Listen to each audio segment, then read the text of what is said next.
at the Moon Eyes Christmas Party, Irwindale Speedway. If it's cool and you're looking for inspiration, this is the place to go. There are hot rods, customs, lowriders, you name it, it's all here. Kind of between projects, I don't know where I want to go next, so everything's here, just looking for that one thing that sparks an interest. I'm looking for anything weird or unique. You know, people are willing to take a risk. I like the wild stuff. And there's nothing wrong with a monster truck either. Watch your show. Like I love those cars you build, man. Thanks. Good to meet you. Good to meet you, man. You make the most craziest cars, man. That thing, beautiful. Best job I ever had, man. Seems like everybody that stops me has a question about the show. So we decided to open up and just answer some questions. Love the show. My question for Ian is, what is your dream car to build? My question for Ian is, if you decided to do an aircraft, what kind of aircraft would you do? Pleasure meeting you. I should have brought my kids, man. Well, it's always next year. Come every time. Ian, I got a question for you. When you're building a car, do you start by the look of the car? I was wondering when you're gonna build a 65 fastback on Mustang, because I'm a Mustang guy. Love your show. Pleasure. Absolutely. One more time. All around. My bad. Take care, man. Things like the bubble top. How do you ever think of how to do that? Question that I had for Ian, honestly, was where did it all start, man? Like, where did this creativity and the fabrication skills come from? I don't know. I figured we'd just open up the whole show, just kind of give some back, answer the people. People always ask me what's my favorite part about building cars. For me, it's the unexpected. See you later. I like having fun at work. I'm always looking for ways to keep things around the shop interesting. Sometimes I get really weird requests from clients. Literally, this car lifts up, spins around. It's kind of half carnival ride, half Thunderbird. Working with clients is always interesting. Somehow the word got out that I can build anything, and people are lining up to see that. This is my kind of guy. He's got parts all over the place, a collection of just military stuff. Whoa, so this is like a Jeep front, but it's an It's a M725 ambulance, Vietnam era. like a MASH Jeep. I used to have all of them. I had the 715, the 726, and the 724. And as years have gone on, I got a few other little military things laying around. Holy moly. He said he had a big truck, so I'm thinking like a lifted 4x4 or something. I walk up on it, and this is like massive. Now, it's a Mack 10-ton, 10-wheel drive, and M123A1 Charlie. I don't know what all that means, but I could tell it's big, it's heavy duty, it's all business. It was for hauling tanks or armored vehicles. I ended up getting it from my friend that had a wrecking yard. Cost me a searchlight off of a World War II destroyer that I had.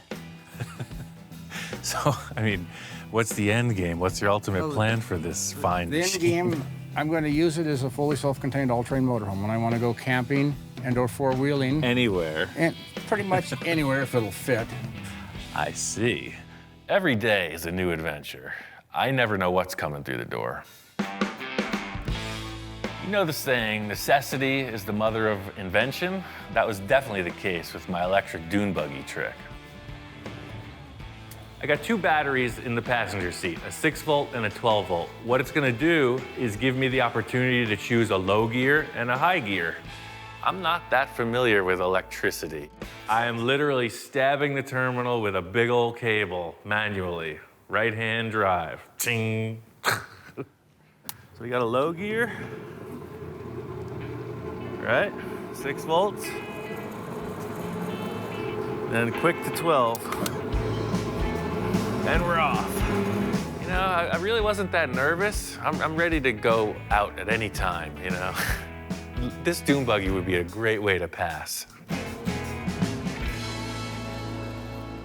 I spent a lot of time indoors in the shop, so sometimes nature and myself don't see eye to eye. Oh shit, there's wasps all over the place. I disturbed somebody's home. They've been in residence a long time. As he's passing the fender down, he disturbs the hornet's nest that's underneath the second fender. Did he get stung, did you? Ian's a big guy, but he moved pretty darn quick up to that land sea container.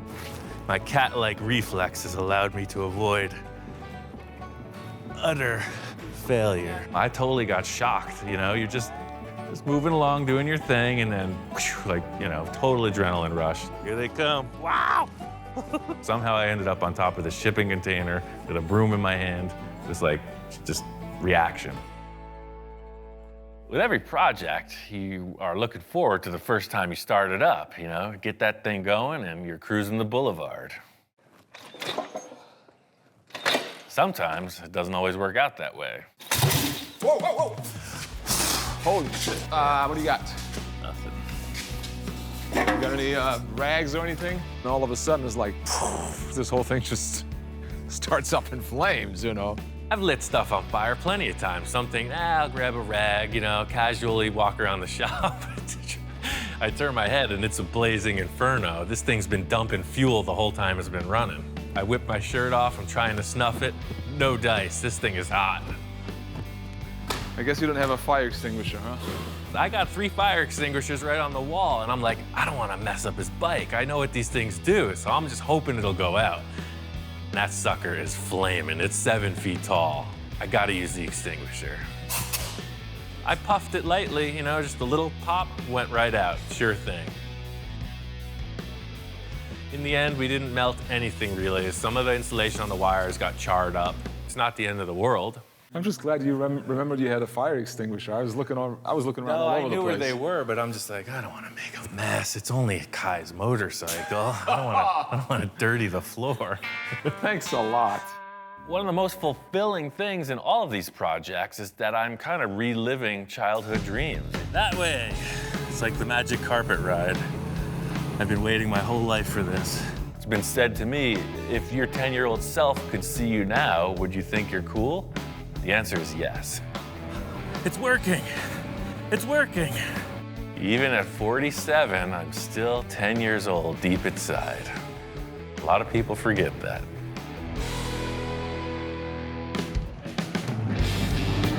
Race cars, that's all I could say. Old cars going way too fast, I'm all about it. Modern stuff's one thing, but yeah, nothing says danger like speeding old vehicles.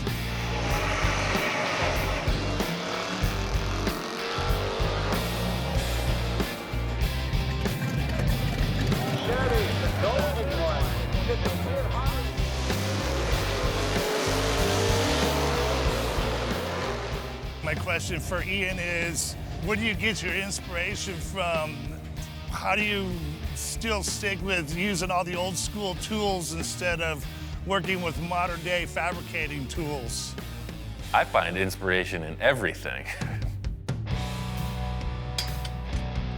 I've had the opportunity to get a lot of different high-tech equipment. I just haven't had the need for it. That's kind of the thing. I like handmade stuff.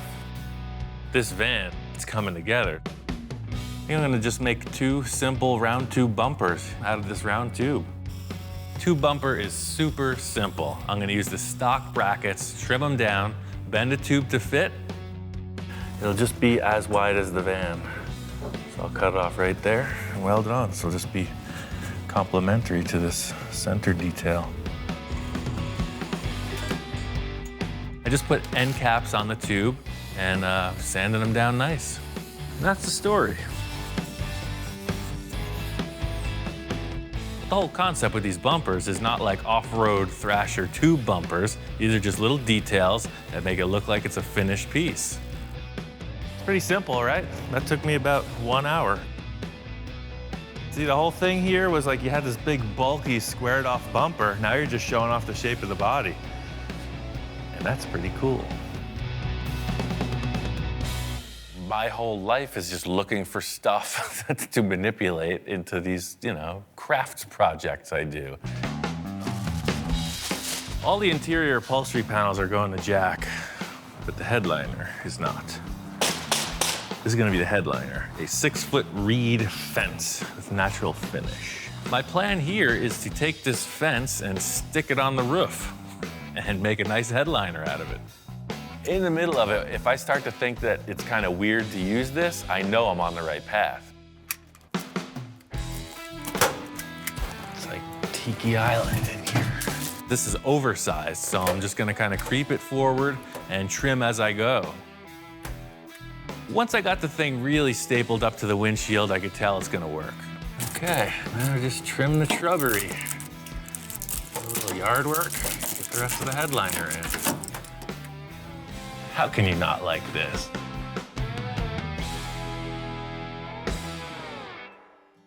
Using simple tools and simple materials, it really leaves the slate wide open. You know, working up at my friend Bill's on this truck project, his place is like junkyard heaven. He's got stuff all over. So in performing the tasks I needed to on his vehicle, you know, the sky was the limit. I've done a lot of body swaps. This is nothing new to me. The only thing is that it's bigger. I'm gonna widen these fenders 3 inches on each side. Bill's got a cool old license plate he wants to use, and I got an idea on how to incorporate a special frame into the front bumper. I guess the challenge is to find a piece that is strong enough to support the weight of the whole nose of the truck. Huh. I'd say that looks like a license plate frame. Some kind of piece of an old tractor. Recycle. The whole concept with reusing material is that it gives you something you couldn't have thought of in advance. That's my trip, man. That's what I like to do. Find something and make it work. This is gonna be a recessed shape for the license plate to hang out in. The bumper is convex, it's curved on the front. The lip is about the same as this, about 2 inches, but then it curls forward. So I just left a lot of extra material out here so I can just put each side of the bumper welded in here and it'll be real strong. We took his truck all the way. It's one of my favorite projects ever. Every time I see that truck, I like it more and more.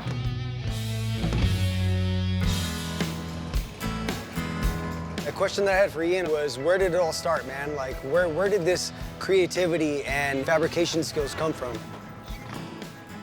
For the most part, I went to welding school, got certified, and pretty much screwed up everything else until I came up with something good.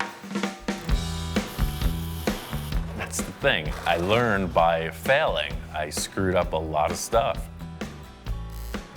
Metalwork has always been my main thing, but you can't finish a car on metalwork alone. So every aspect of car building is pretty much self-taught. I've done a lot of reading, I've done a lot of watching professionals, and I just kind of twist it in my own way.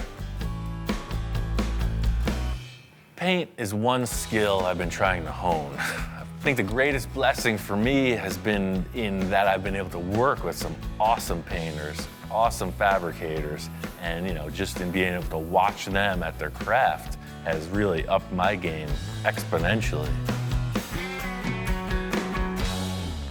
For the 70s trike I built, it was a basic fiberglass shape, and I just felt like it needed something to bring out the lines. I got all this Elastirap product from Eastwood. It's pretty crazy stuff. It's a liquid rubber coating that you can spray with a paint gun. So it's a sprayable rubber coating that is either permanent or if you prep the surface correctly, you can peel it off. I think it's gonna be perfect for this trike. I'm setting up a whole series of tape lines that are gonna accent these ridges in the body. I sprayed the whole thing silver, and just like most of the work I do, I stared at it. So that last line comes down like that, and that's there, and yeah, we got it.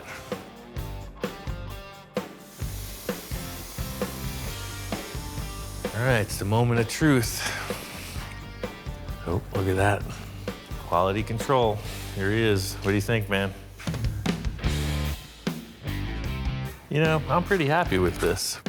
I think if I clear coat the whole thing with this really fine metal flake, it's just gonna give a little pop in the sunlight.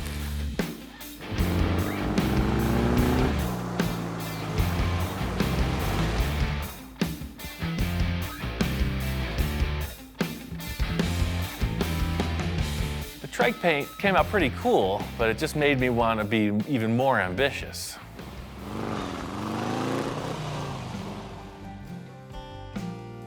I built the cartoon hot rod for my friend Mark.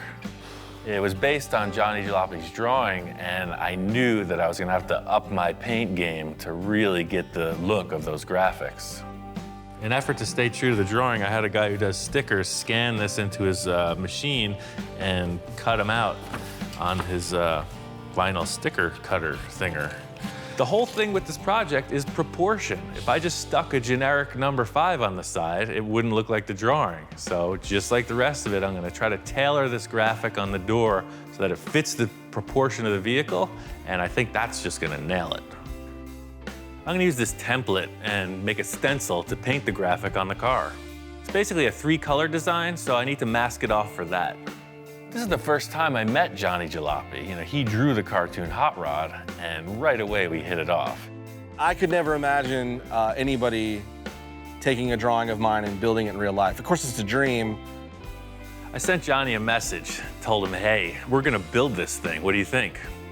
And at that moment, I was like, really? Are you kidding me? Cheesy to say a dream come true kind of thing, but you know, it is. I'm glad that Johnny's on board. Super excited. It makes me really want to do this thing right and get all the details in order.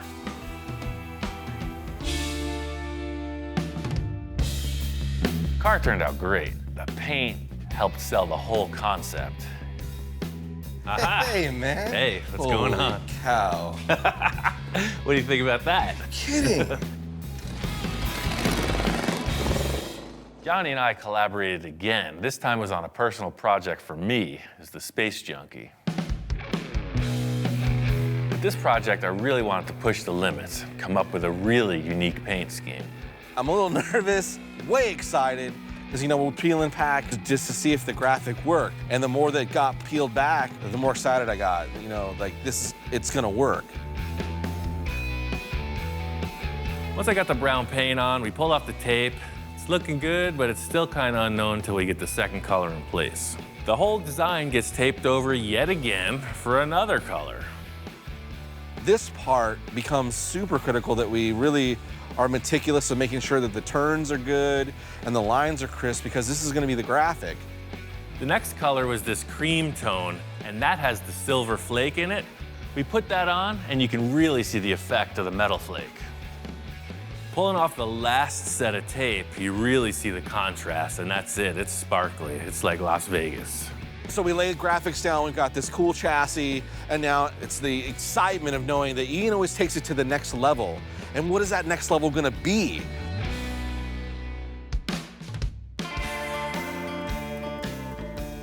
The paint job on that car was the icing on the cake. And I mean, that is what gave it the personal flavor. If we handed off the paint job to somebody else, it would have been a different car. Developing skills aside from metalwork really allows me to personalize every aspect of the build. In everything I've done, it's never looked the way I conceived from the start, and that's what I really like. No matter where I go, there's always one thing that people want to talk to me about. It's this lump. Let's bring the dog. Should have brought the dog. Love that dog, too. I just totally love his dog. When he first showed up, I thought he was going to be like a watchdog, you know, maybe just leave him in the shop 24/7, but that kind of didn't work out, so I'm always debating what his actual role here is. Finally settled on the title of shop inspector. He's concerned. What are you so concerned about? Do I got to give you the pep talk? Well, we do a bit of quality control here, and the dog is giving me kind of the eyes. So he gives it the sniff test, he's smelling the distributor, he's checking the oil, transmission. What do you think? It's gonna be all right? He approves. No? Uh-oh, hold on, something with the transmission. Like, remember what happened last time? I'm like, I know. On the last project I worked with Mark, he brought down an engine that had some hidden issues. Just got bad memories.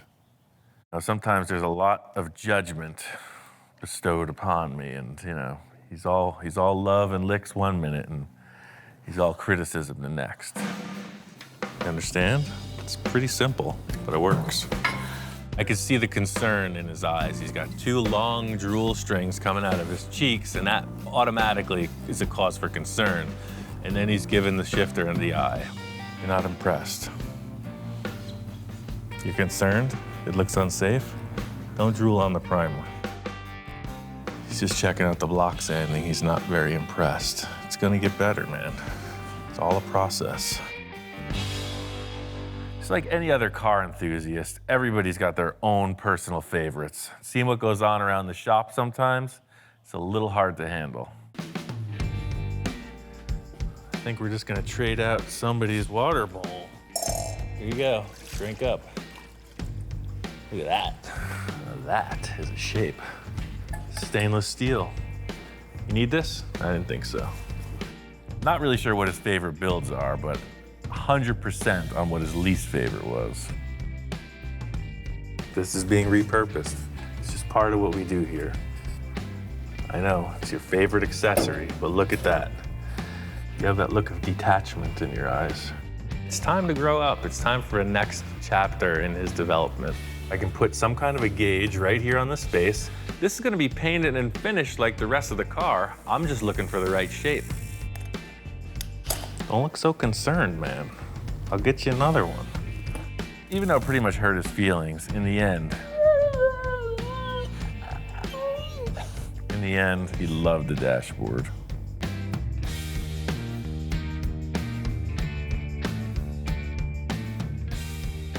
He's not really one for interviews.